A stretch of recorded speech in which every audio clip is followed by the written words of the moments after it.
Welcome to the Mike Litton Experience Podcast. Mike has over 31 years experience in real estate, finance, and investing. He's passionate about being a father, a teacher, a realtor, an investor, and a leader. Everyone has a story, and our passion is to help them tell it. And now, introducing the host of the Mike Litton Experience, Mike Litton.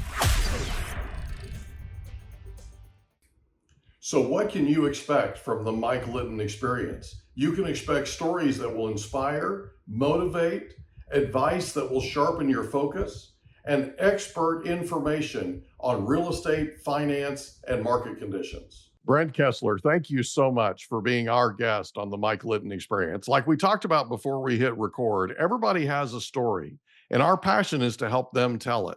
So with your permission, we're going to start with where you were born, go all the way up to today, and then we want to talk about the money multiplier, talk about your daughter Hannah's podcast, talk about all the things that you guys are doing to add value to people and to help them basically simplify this sort of overly complicated thing called money, right?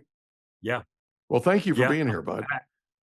Yeah, absolutely. Thank you for having me, Mike. I appreciate it. I'm excited to share. So, oh my gosh, start with where I was born. Well, I was born in Cleveland, Ohio, but I really think that was kind of a mistake because my parents were just kind of passing through, right? I never really lived there for a long time. I grew up in Southwest Florida, the Okay. Cape Coral, Fort Myers area. Yeah.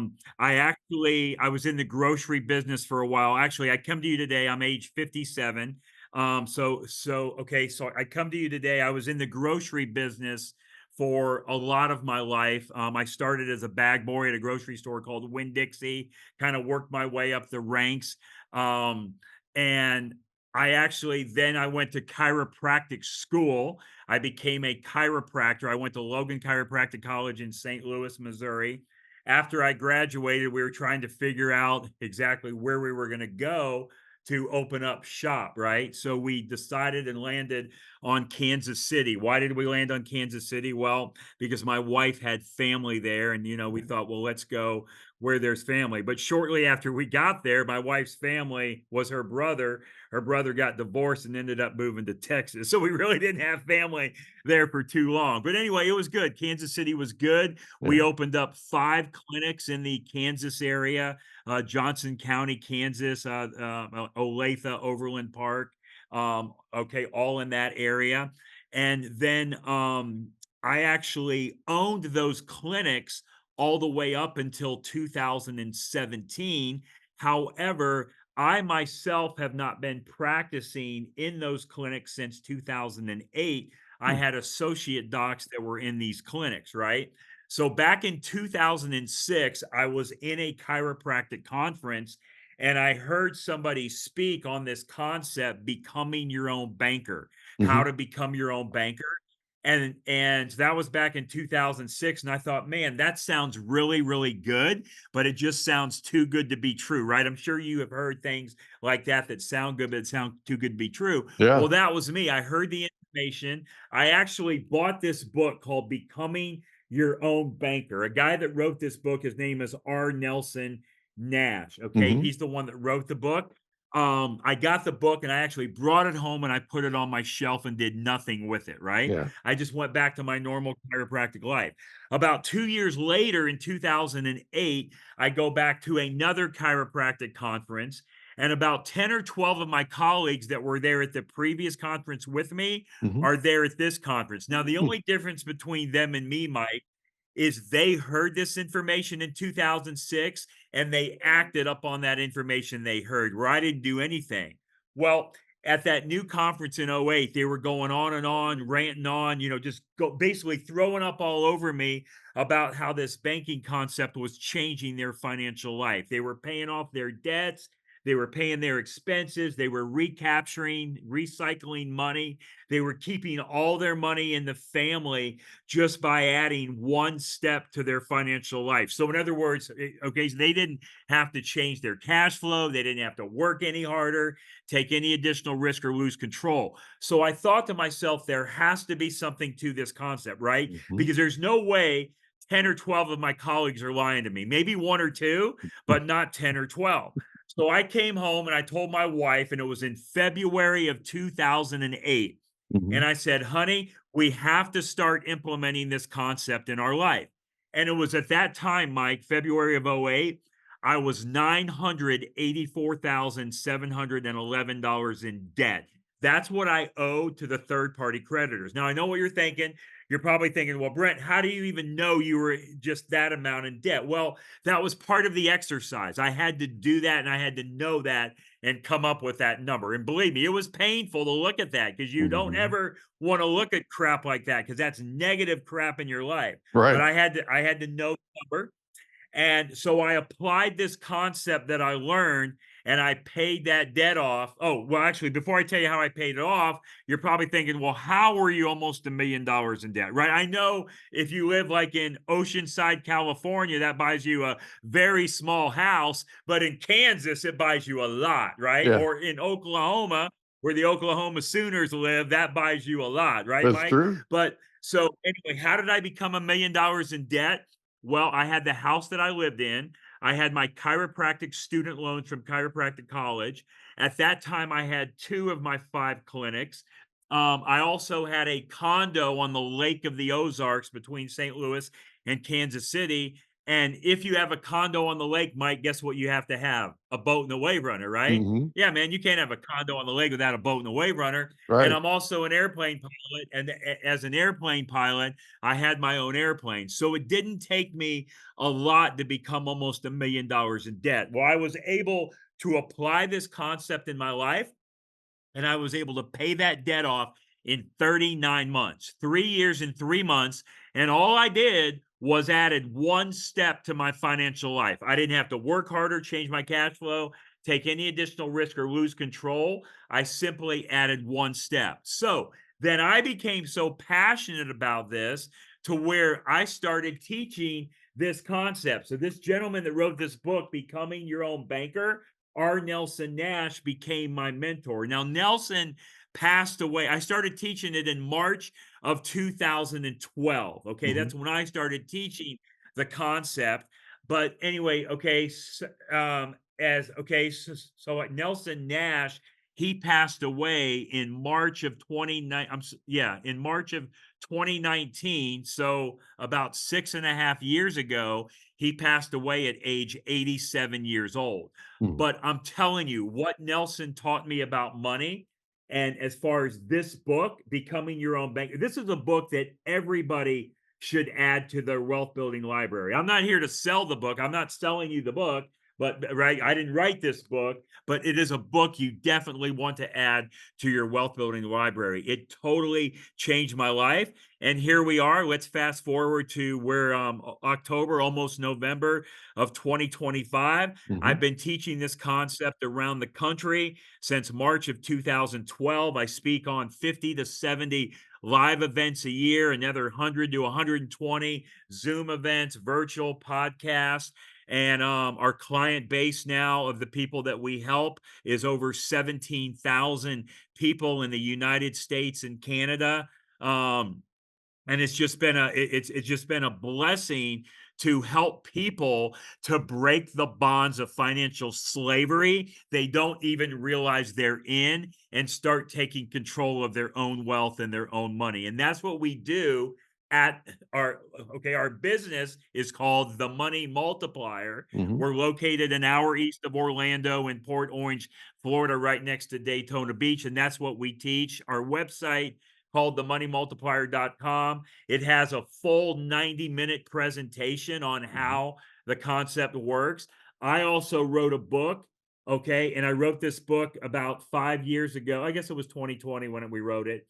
So about 5 years ago, it's called Mapping Out the Millionaire Mystery. And I wrote it with a client of mine who is now a colleague, and his name is Chris Naugle. And a lot of your listeners may know Chris Naugle. If not, just go out there and go to chrisnaugle.com, Naugle.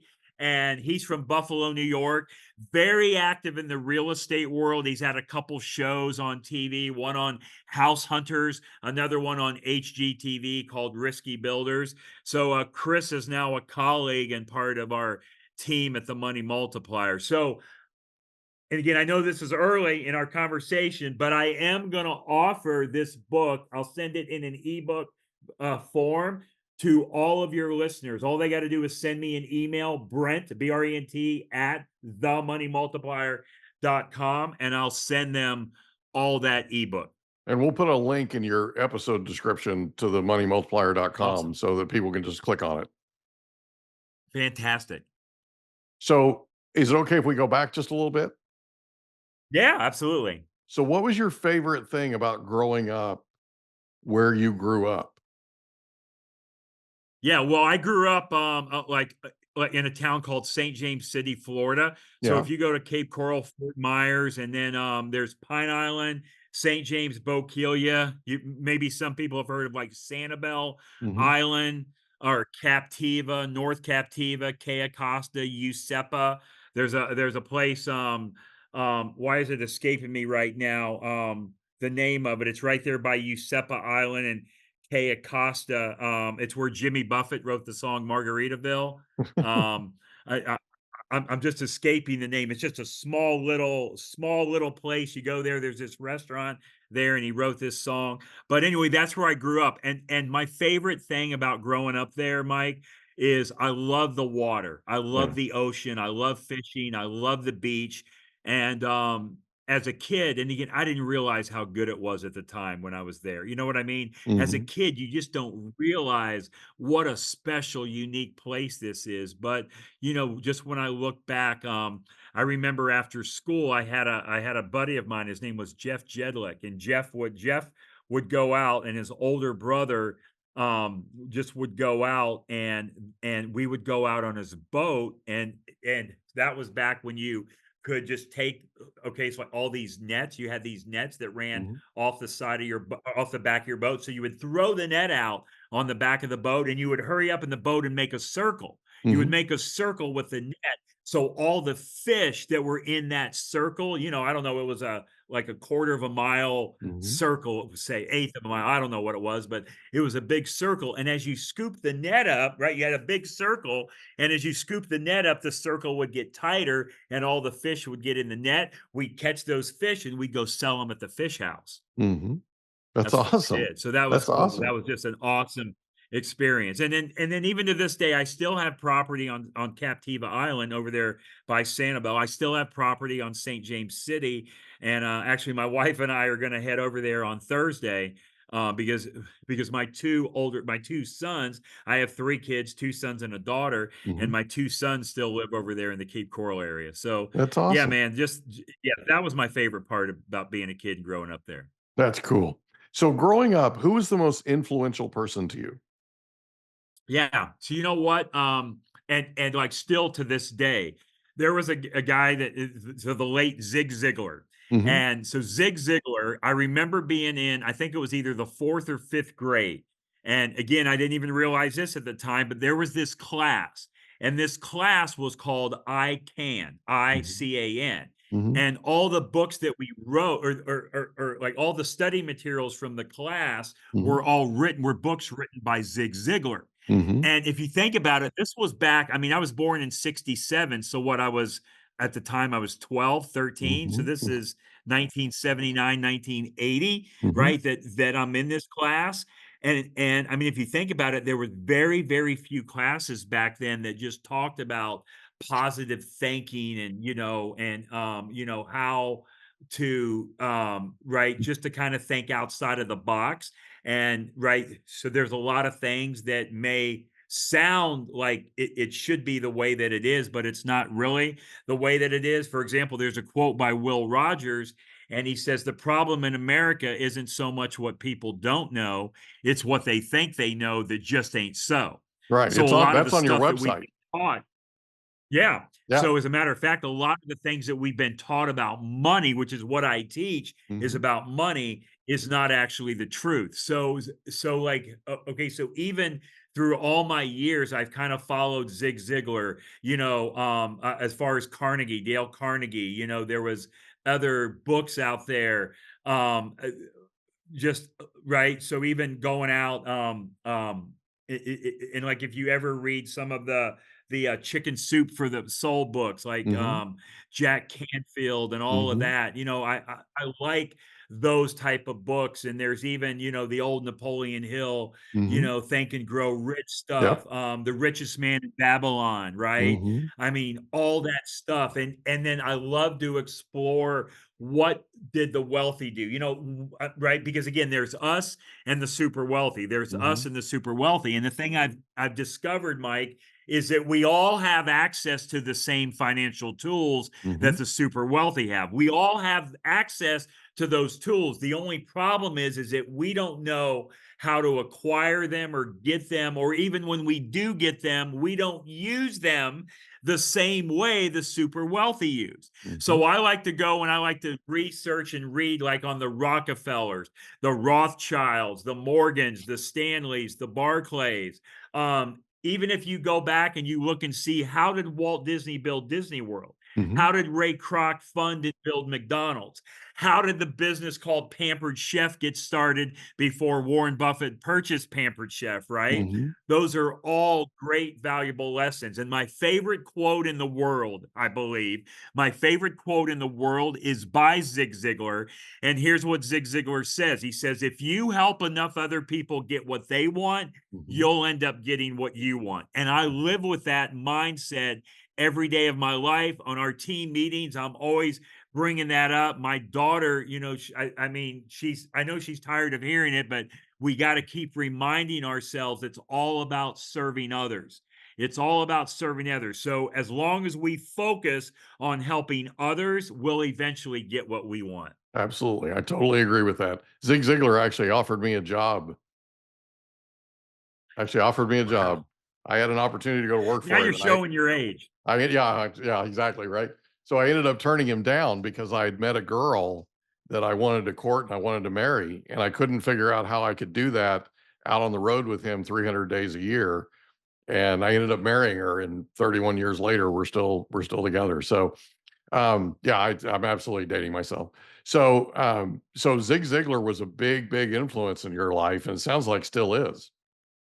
He is. I mean, yeah, he really is. And if people don't know who Zig Ziglar is, or if maybe they've heard about him, they really need to go back, and they need. I mean, again, with technology today, which when you and I were growing up, we didn't have all this technology. Just Yeah, go Google, YouTube, whatever you got to do. Find anything on Zig Ziglar that you can pick up and read. Also, yeah, Robert Kiyosaki, the guy that wrote Rich Dad Poor Dad, is yeah. another great person to go and follow, And the so cash I flow mean, quadrant. I've got yeah, yep. And Yep. again, he's famous for the book Rich Dad Poor Dad, but he also wrote a book called Second Chance. And the Hmm. concept that I teach, Mike, this concept, the infinite banking concept, the money multiplier method, so Robert Kiyosaki talks about this concept in his book, Second Chance. Hmm. Also, Tony Robbins talks about this concept that I teach in chapter 5.4 of his book, Money Master the Game. Hmm. The problem is in those books, okay, the problem is okay, so when they wrote the books and they're talking about this concept, they make it too difficult to understand, and Hmm. people read right through it. They pass it up and really don't grasp what they're saying, and they don't Hmm. pay any attention to it. But if you really want to dive into, like, wealth building people and secrets and stuff, all these people that we're talking about are good resources. And like, some of that stuff was written, I mean, many, many, many years ago, like, the Napoleon Hill stuff, the Hmm. richest man in Babylon. I mean, but it still holds true today. Money is money. So money is not math. A lot of people thinks that money is math and math is money. It's not. Two plus two always equals four. $2 plus $2 does not always equal $4 because of the value of money and the currency and inflation and deflation and all of that stuff, right? Right. So it's really interesting when you peel back the onion of how money really works. A lot of people just get sick to their stomach. I mean, I've been in conferences where I'm speaking, and I know and again, I know they're heading out to the back room in the middle of my talk, and they're Mm. heading to the bathroom to throw up because they're like, "Oh my gosh, I can't believe I've been doing this with my money all these years," because we've been hoodwinked and programmed to do what? To go out a good to go out and to get a good job, work for like 35, 40, or 45 years, and then after that, what we're going to do is retire, and the government is going to take care of us. And while we're working for those 40 years, we're taught to do what? Put our money in a 401k, an IRA, a qualified plan, a retirement plan, and a pension and stuff like that. And then everything will work out well. Well, Mhm. that's not the truth. That's not the way that things work. It just Mhm. doesn't work that way. But we're programmed to do that. And why are we programmed to do that? Because that's what our parents taught us. It's what our grandparents taught us. It's what our friends, our colleagues, and our coworkers taught us. So we have to just start thinking outside of the box and kind of like really taking a look on this whole money thing and learning how money actually works. And this is what we teach people all around the country. Gotcha. So in high school, did you have a favorite subject? You know, if I had to say what my favorite subject was, I would have to say it was math. Not algebra, just basic math. I love numbers. But so let me give you a little bit of background about my high school. I actually didn't finish high school. I actually got pulled out of high school in the middle of 10th grade. My dad was a traveling salesman, okay? Mhm. And I got pulled out of high school in the middle of the 10th grade. And the idea was I was going to take this home study course to complete high school. At the time, the University of Nebraska, they had this home study course. Well, my mom was not a very good person as far as discipline. She's very loving and caring. Don't get me wrong, but she wasn't a very disciplined person. And my mom's still alive today. My mom and dad are still alive today, and they're very, very loving people. But I didn't grow up in the greatest household environment as far as having any money. Okay, as a matter of fact, there was a time where we had to live in Clearwater, Florida, on Drew Street in the back of my dad's vacuum cleaner store because we couldn't Mm. afford to pay rent for an apartment and have the vacuum cleaner store. And we needed the vacuum cleaner store because that's where we made money, right? Right. That's where we made income.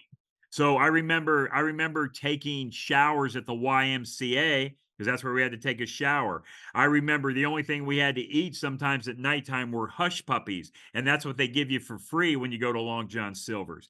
I Mhm. remember the highlight of my time back then was I had a buddy of mine that was about the same age as I was, and his name was Gus, and Gus was a Greek.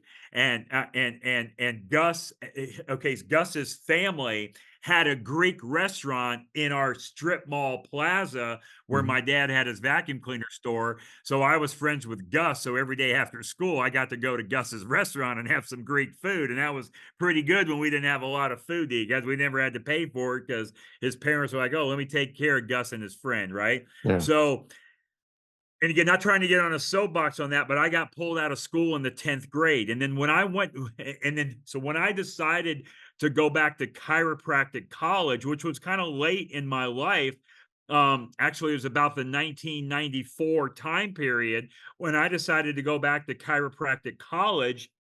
I went to apply, and the counselor, I remember this guy's name was Max Ziebelman, and he was the counselor at the chiropractic clinic at Logan Chiropractic. And I said, "Hey, I want to enroll. I want to be a chiropractor." He looked at me and laughed. He said, "You can't be a chiropractor." I said, "Well, why can't I?" He says, "Well, you don't even have a high school education." I said, "Well, what do I got to do to get one of those, a high school diploma?" He says, "Well, you're going to have to go get a GED." I said, "Okay, how do I do it?" So that's what I did in the mid Mm. 90s. I went back and got a GED. And then I took these undergrad classes at St. Louis Community College. It was Mhm. an accelerated program for going into Logan.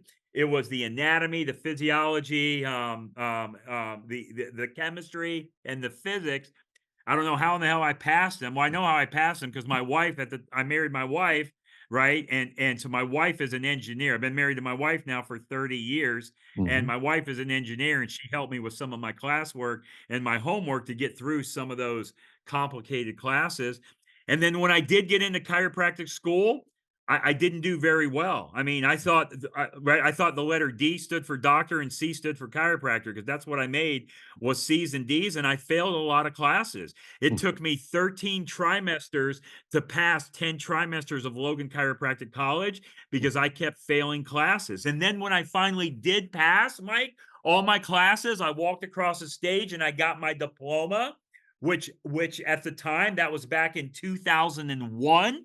I could not practice chiropractic because I had not passed all my what we call national board exams. Mm. I failed part three times. I didn't pass it to the fourth time, and they only give you the test every 6 months. I remember after I passed it the second time, my mom sent me this plaque, and it was a plaque, and it was like a picture of a chipmunk gnawing at wood. And at the bottom of the plaque, it said a third time is a charm because my mom's like, okay, son, you failed the class twice. You're going to pass it the third time. Nope. It took me 4 times to pass it. Mom sent the plaque one test early. So But she I don't was know if that answered encouraging. your question. I forget what your question was, but yeah. She was encouraging you though, right? Okay. So you got She pulled was, out in absolutely. 10th grade. Did you go to work in the 10th grade when you got pulled out? Is that what happened? Yeah, well, again, I kind of worked in and out of the grocery business my whole life before I went to chiropractic school. As a matter of fact, right after I married my wife, or even we were still dating at the time, I was thinking, okay, I got to do something different because I'm working in a grocery store. Mhm. I'm a grocery store manager for a company called Save a Lot Food Stores in Mhm. St. Louis, Missouri. And I Mhm. met my wife. My wife is from Quincy, Illinois. I was in St. Louis at the time. And I met my wife on a dating service. That's how we met, actually. And I was just telling my wife, I said, look, man, so you're so successful. You're doing this, you're making money. I feel like I can't provide. What am I going to do? Am I going to continue to do this grocery thing? And she said, and I told her, I said, I always wanted to I've always been interested in being a chiropractor. I think I'd like to be a chiropractor. But the problem is, and again, this was back in, let's say 95. So I was about 28, almost 30 years old at the time. And Mhm. I said to her, I said, honey, but by the time I get out of chiropractic school, I'm going to be 35 years old. And here's what she said to me. She says, well, Brent, she says, how old are you going to be in 5 years if you don't go to chiropractic school? I said, I guess I'm still going to be 35 or whatever, 34 or whatever it was. So she really pushed me and she encouraged me Yeah. and to go, and she backed us and she supported me. And I'm telling you, it wasn't easy. I had 2 children. I had 2 children in chiropractic school. I had one born in 99 and then another one born in 01. And then, of course, I was, and again, right. So, like before, I was married before. So I have an older son that was born in 88 from my first marriage that didn't last very long. I was 20 years old, young and dumb. But yeah, so yeah, man, you're making me bring up all this stuff that I haven't talked about in a while, but I hope it's exciting for the audience. It's kind of, I don't know, it's a little painful, but We hope you enjoyed another episode of the Mike Litton Experience. If you did, do us a favor, smash that subscribe button, tell your friends, family, and coworkers about our program, and wherever you get your podcasts, please leave us a rating. It helps us to connect with quality people just like you. And that's a wrap. Another episode of the Mike Litton Experience in the books. Reach out to Mike on Instagram at Litton Realty. Want to meet with Mike? Check out calendly.com/Rio760.